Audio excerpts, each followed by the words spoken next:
Content ক্রিয়েটরকে আপনি পেশা হিসেবে নিলে যখন যেখানে থাকেন না কেন আপনাকে ভিডিও আপলোড করতে হবে আর রেগুলারিটি মেনটেন করতে হবে।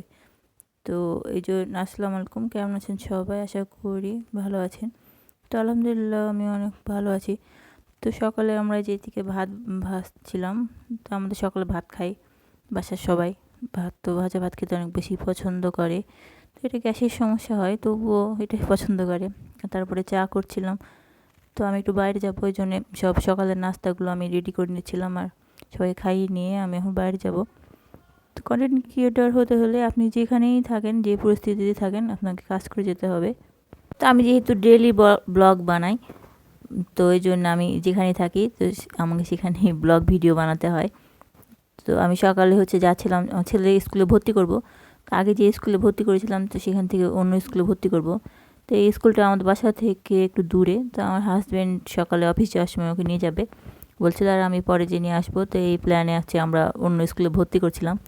তো স্কুলটা অনেক ভালো আর বাসা থেকে একটু দূরে হয়, কিন্তু তবুও বাচ্চাদের জন্যে ভালোর জন্যে তো করতে হবে। তো আমরা রাস্তাতে যাচ্ছিলাম। তো আমাদের রাজশাহীর রাস্তাগুলো এখন প্রায় ভাঙাচোরা। ফ্লাইওভার বানাচ্ছে আমাদের রাজশাহীতে অনেক বড় পরিসরে। তো এই জন্যে রাস্তাগুলো একটু ভাঙাচোরা। আর এইদিকে স্টিলের দোকান ছিল। তো আমরা একটা দোকানের সামনে চলে আসলাম। তো কাগজপত্রগুলো ফটোকপি করতে হবে এই জন্যে। তো এইদিকে আমরা স্কুলে চলে আসলাম। তো এদিকে প্রধান শিক্ষকের সঙ্গে কথা বলছিলাম। তো এটা হচ্ছে শাহিন স্কুল। তো এর শাখা অনেক আছে টাঙ্গাইলে, আর এটা মানে উপশাখা একটা। তো এটা উপশহরে রাজশাহীর। তো আমরা স্কুলে সব কাজ টাজ করে নিয়ে চলে আসলাম। তো এখন আমরা যাচ্ছিলাম বাজার করতে যাচ্ছিলাম।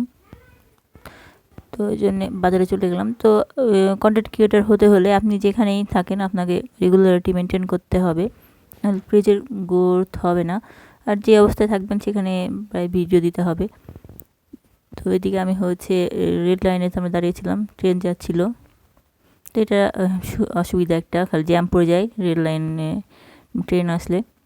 তারপরে আমার হাজব্যান্ডের সঙ্গে আমি গেছিলাম, আমার বাচ্চাদেরকে বাসায় রেখে আসছিলাম।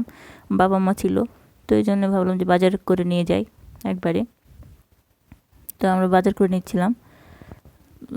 আর আমরা কোটি স্টেশনে এসেছিলাম। এটা আমাদের বাসা থেকে অনেক কাছে।